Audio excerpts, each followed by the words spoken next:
Hey everybody, Dave Nasty over here at Next Level Guitar. How you doing? Really looking forward to this one today. So what we're going to do right now is we're going to work on a great way that we can embellish pretty much any style of playing through a really simple concept. We're going to start out by using an open string, but basically the idea is that we're going to be able to enhance your blues playing, probably throw this into some of your jazz work, even into your rock playing by easy understanding of double stops, going from one octave to another. So it'll be really simple to understand. Let's take a look at this. So I'm going to do this in the key of A, and the first thing I was thinking about when I got started is just getting used to being able to hybrid pick a little bit if we haven't done this. Kind of leading me off my example. So what I'm doing, of course, is my pick is going to hit the 5th string.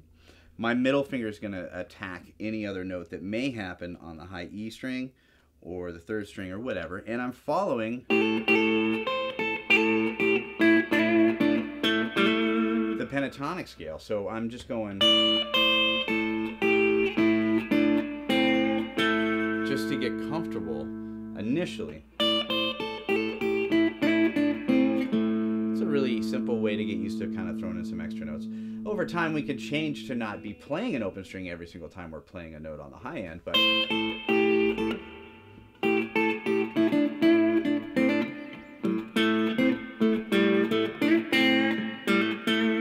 it's cool, right? You can just kind of throw in different stuff right away, and you can bring this into a lot of different elements. Now, we're thinking simple.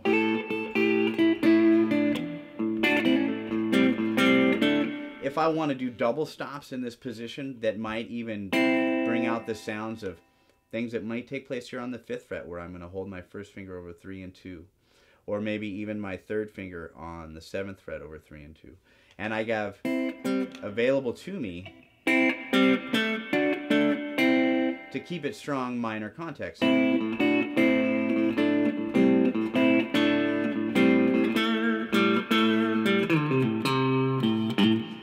Easy stuff to do initially. It takes a second to get used to that clawed effect for sure. And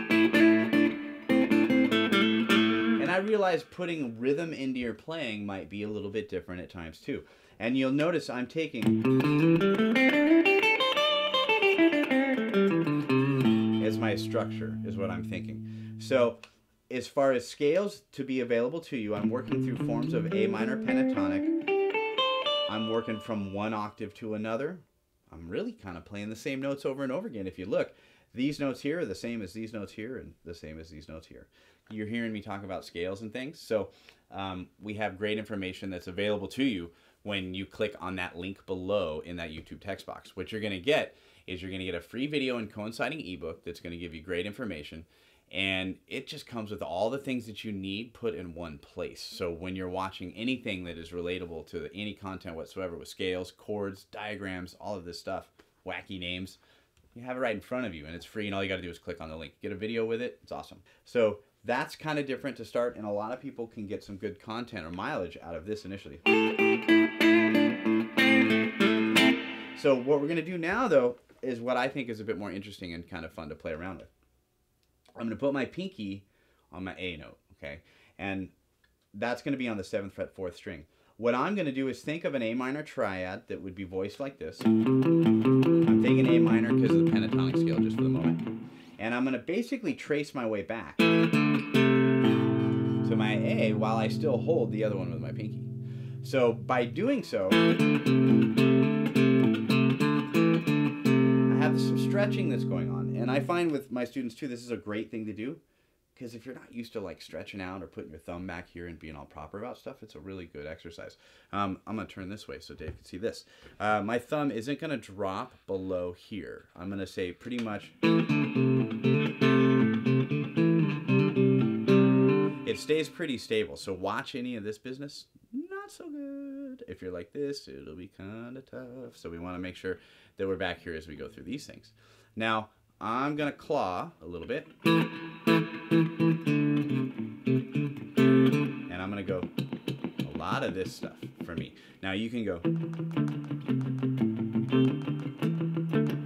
mean, it's all fun for days. You know, a little bit of a, sounded like Appetite for Destruction for a minute there. As I go down now, I'm thinking, again, A, working in a minor context. I try to, I mean, simplify. That's kind of the goal of this. If we can keep things simple on the guitar, I'll tell you this. As the years have gone on, as I've gotten older, I've realized that if you make the guitar really simple, you play way more complicated stuff, and everybody goes, "What's that?" Every single time. You know, we walk these paths to simplify our life. I guess that's true, right, Dave? Spoken like a true Zen master. Yes, or somebody who didn't eat enough breakfast. I don't know. Either way, we're still on. We're going back to the A string. A notes. Now, I can slide these bad boys. Of course, you're thinking, well, but that's a D. I'm not going to go there. I'm going to think more than anything, this is a flat 7 from A. I'm going to look at this as a 4th, and I'm going to think that I'm just not playing my root. I'm implying it, because if I was to play it like this, it would sound pretty bad. But if I go like this, I can get into this kind of thing. And it's like an A minor. I have my 3rd, and then I have my 7th, flat 7.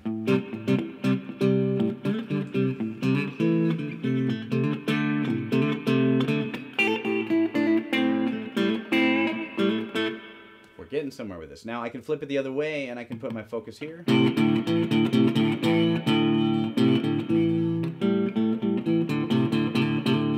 Where I'm focusing on this particular A. We get good content going that direction. Let's go this way with it.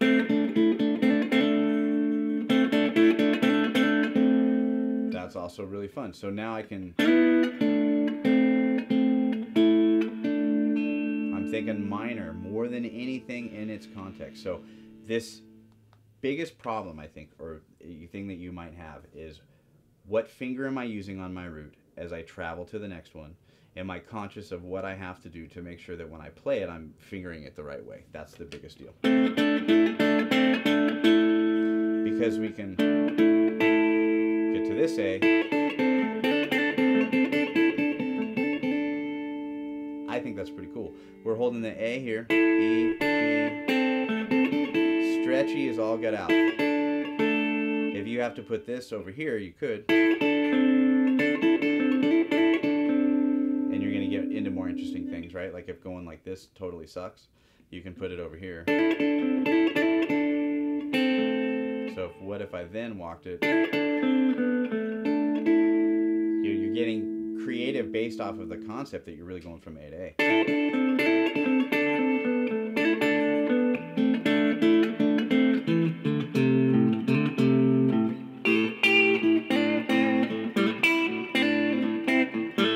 I mean, you're just playing around with it. You move it over to the next octave, you get the same repetitive motion here, up here. You get that cool little sexy slide.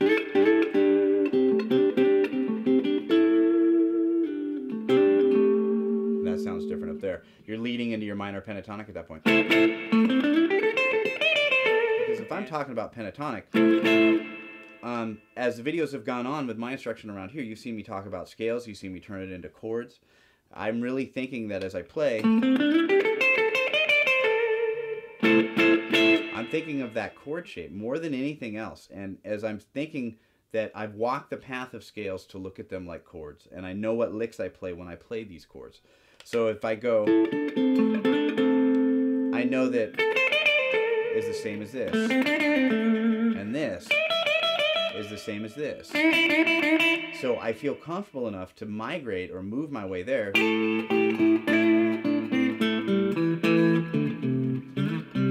Right? Any way that I want.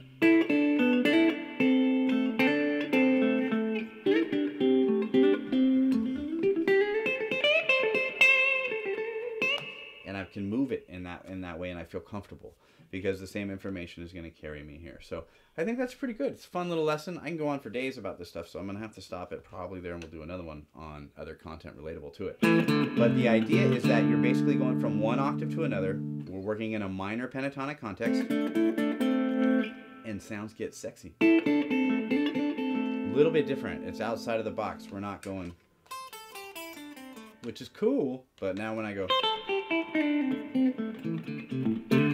it's a little more fun. That's all. So thank you so much. Next Level Guitar. We appreciate you watching all the cool videos here. Dave has a lot of them. We've contributed a lot, right? At this point, who knows how many? I don't even want to say. Over 1,850 and growing. That's a lot of videos. It's brain food by like incredible amounts. So thanks for subscribing, and we'll see you next time.